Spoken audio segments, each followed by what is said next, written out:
Hello and welcome to this video.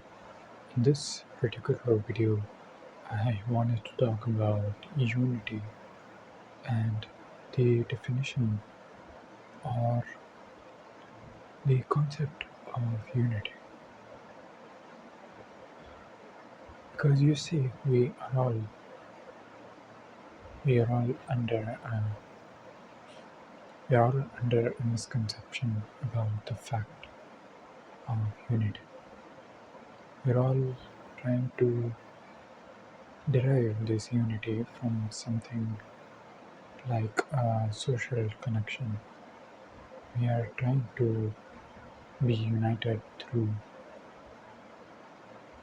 a through an agenda by saying that a certain we are from a certain identity. We are limiting ourselves, but we are assuming that this is unity. One of the huge misconceptions that people have, a very great philosopher called Aristotle, who was from the Greek, was always adamant about talking to people about their definitions, and Plato too did that. He always wanted to know first thing, that is, definitions. Whenever you are meeting someone new, it is better to first lay out your ABCDs and first come to terms with the definitions that you are talking about. Because you see, a lot of these concepts like unity, like love, like logic, like truth, for example, is is something very different to every individual. And so it is important that we define our terms first whenever you meet someone, because there can be a lot of misunderstandings in what I say and what you hear. Usually what you hear is only 50% of what I really meant to say. And this is true not only in this particular video's case, it is true in every conversation that you might have with anybody, even if they are from your identity, so to speak. If they have, if you have from the same family, even person might understand love very differently from his brother's definition or understanding of love.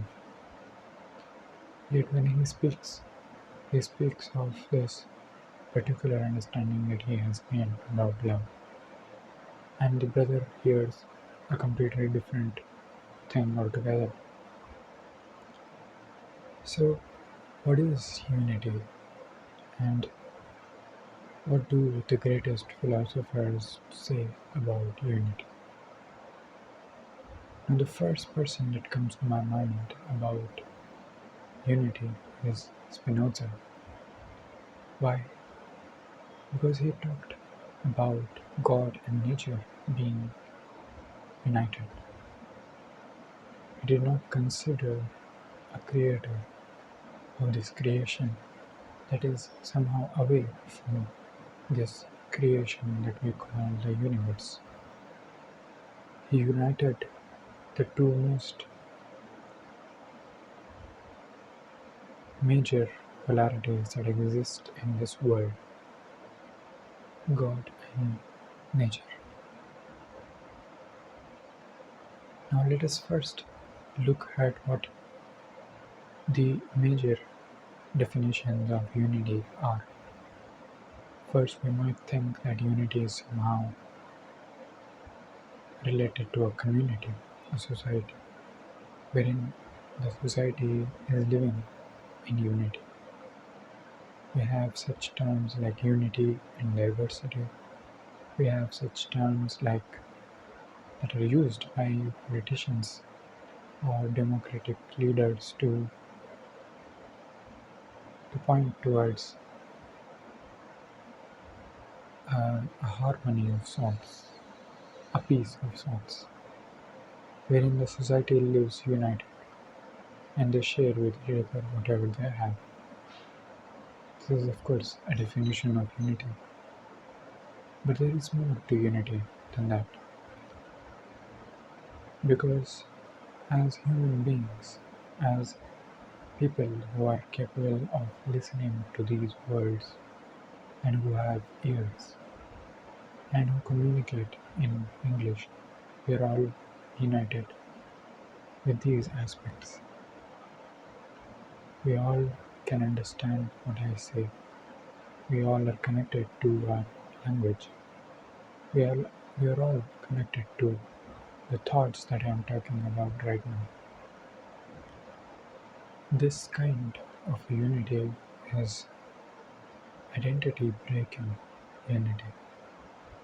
It is a unity that does not care about nationality. If you are understanding me right now, you are one with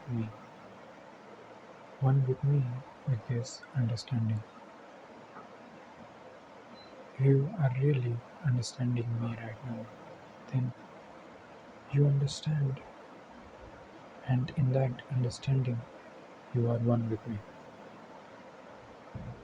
Unity in nationality, in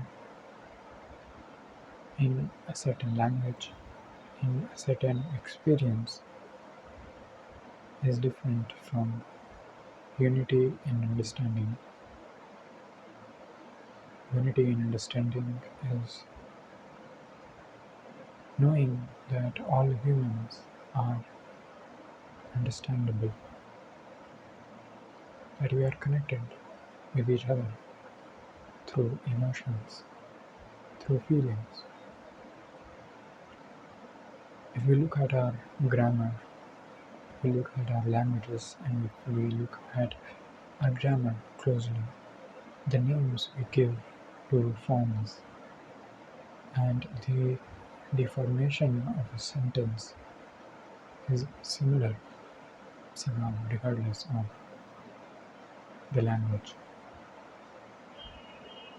There has been a case recently about a tribe having a different type of grammar, and this created controversy among a lot of linguists who, especially a great linguist and philosopher of this day, Noam Chomsky, who believes that grammar is embedded in your DNA, in your genetics.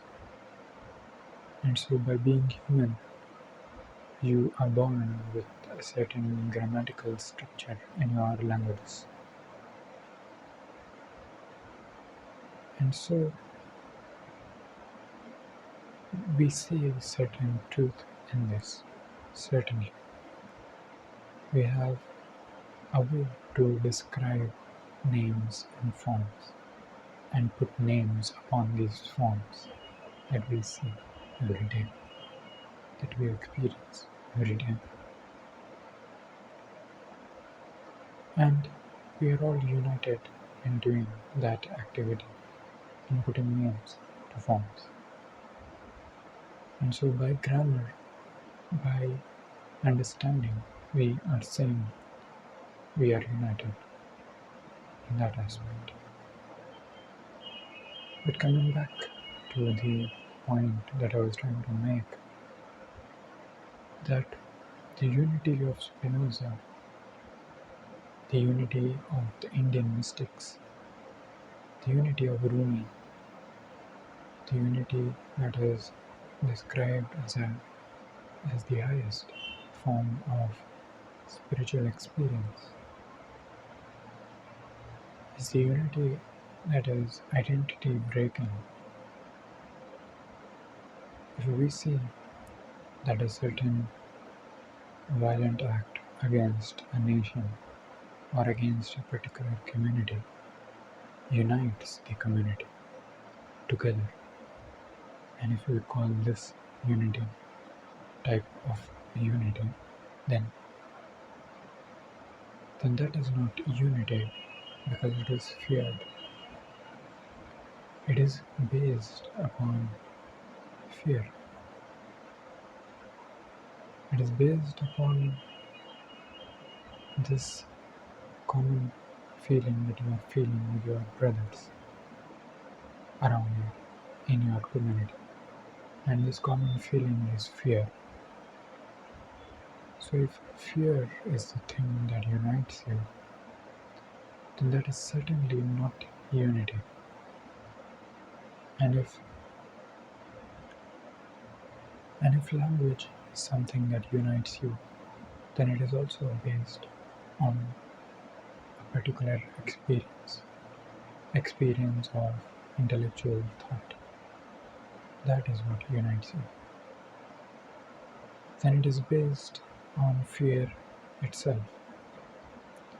Because if you find yourself with a person who does not know your language, there is a possibility that you are alone, that you are not able to communicate with them.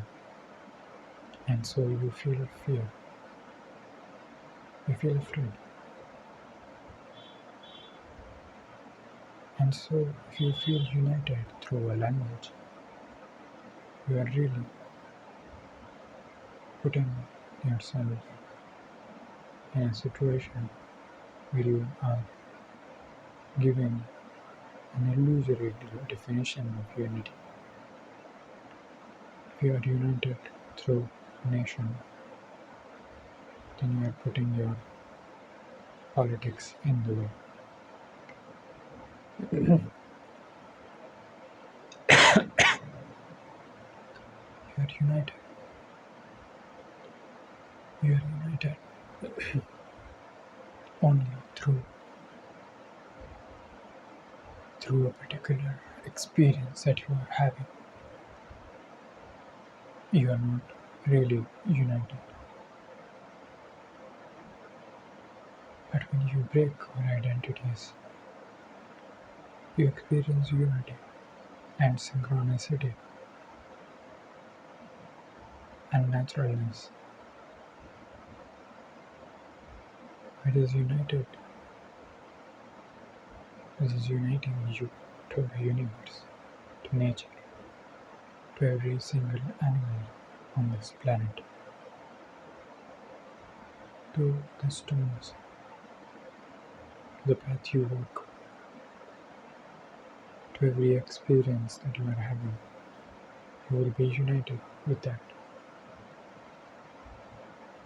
And you will feel unity, a naturalness, a peacefulness of a kind that only nature can reward a human being.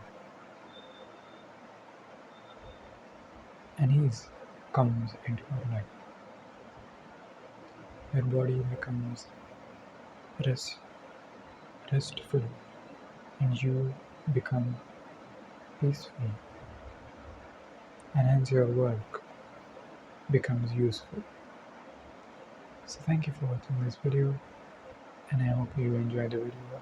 Thank you for watching, and be sure to subscribe to my channel if you're new here, and give a like and thumbs up, and also be sure to comment down in the section below so you let me know your thoughts on this topic and what you think of unity.